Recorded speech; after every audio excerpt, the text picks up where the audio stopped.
But the future here, those of us who are going to probably stay here, the slaves didn't want to leave America, and most of us are not leaving. We're going to be right here. What are we going to do? Because we have this really a values gap between the so-called middle class, upper middle class, and the lower class and underclass. This huge values gap.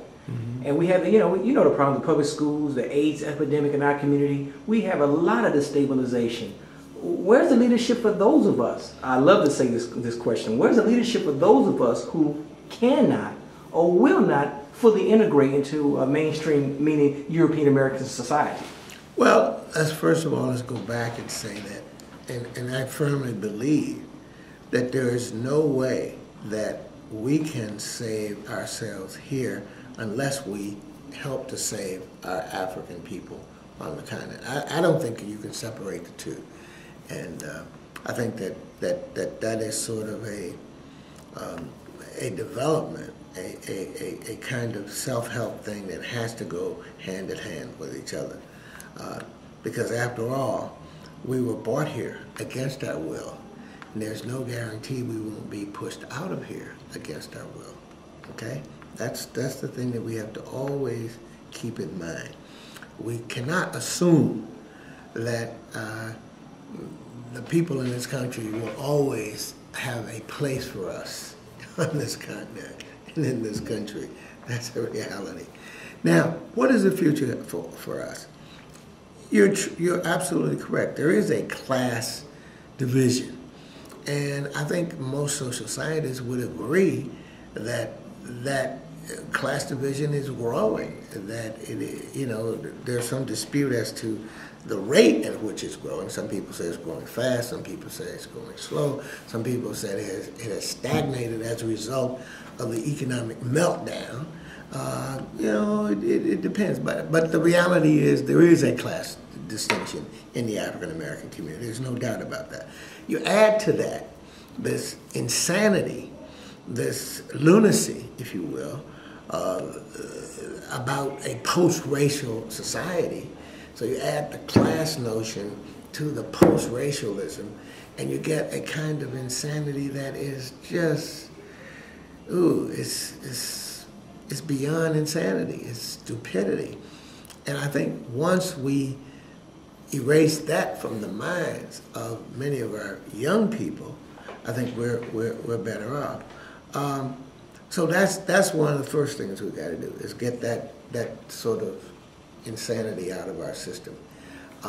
There's no way, I don't think, in a capitalist society that you can eliminate class bias altogether. I just don't think that's possible, because that's the nature of capitalism. You always have to have, an upper class, some people who think they're better than others, and some people are going to have more money, more resources, more access than others. So I think that's pretty much a given.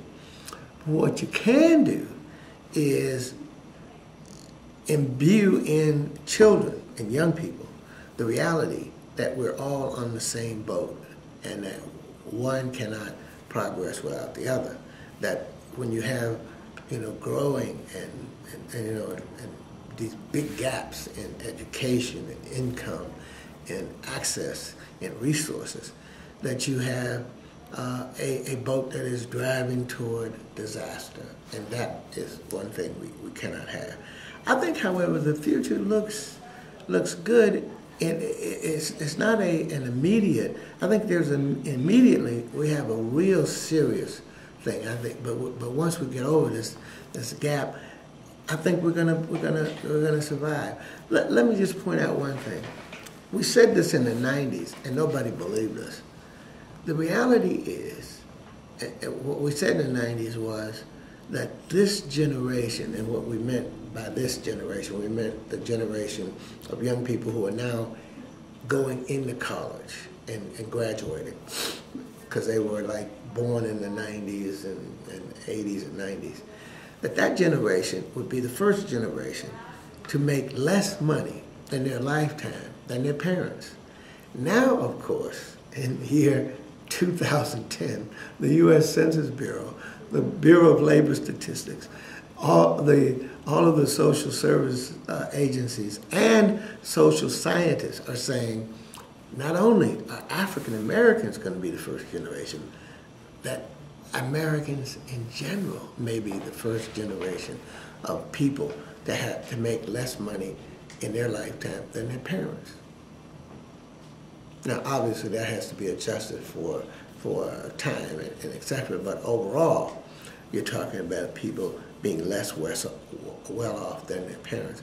We're in a serious point. But I think what it may do is force us to come together and begin to see how we can cooperate rather than exacerbate our differences. You know what? You're an optimist. Oh yes, I have to be. I've almost given up all hope. No, you can't do that. You can't do that. You see what you have to do. I guess this is the wisdom of our ancestors. Yeah.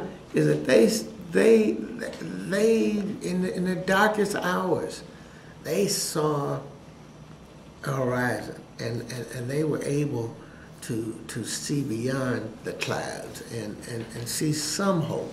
Otherwise, if they had given up, we wouldn't be here today. We wouldn't be sitting here today talking about it. Yeah, well, the future's bright for some of us, but in the process, as we progress, we lose a lot of people along the way. I agree. We lose a lot of them. I would agree 100%.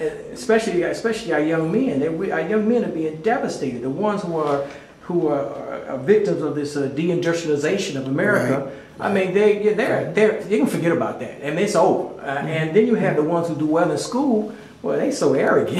You know what I'm saying? Because they the pick of the litter. They don't know how to act. Let me get back real quick about this racial thing. Mm-hmm. My children, and maybe 2-3 generations now, have been born after the Civil Rights Movement, the Black Power movement, the post movement. Yes, generation. After the death of Harold Washington. Yes. Their world they see is much different than Professor Stark's, but they don't see what Professor Stark sees. That's exactly right. I mean, black is not in. Everybody's trying to be everything but African American. You got it. And if you are biracial or look biracial, oh man, you don't want no part of no blackness. You know what I'm saying? And if you don't look biracial, you don't want no part of no blackness. I don't see what you see, Professor. With all due respect, I don't see what you see. The optimism that you have, I don't see it. Well, again, I think we have to divide optimism in terms of long range and short range. In the short range, things are bleak because we have a generation of young people who are plagued by AIDS, yes, illiteracy. Yes. We have young people who are plagued by the drug, range of drugs, everything ranging from heroin to mescaline and you name it. But I think once we hit bottom, then we will come back, because again, I think what everything is pointing to is the fact that we are coming to a bottom, a crisis. That's what I mean by the crossroads. That I totally agree. I got a few more questions. I'll let you go back to being a professor.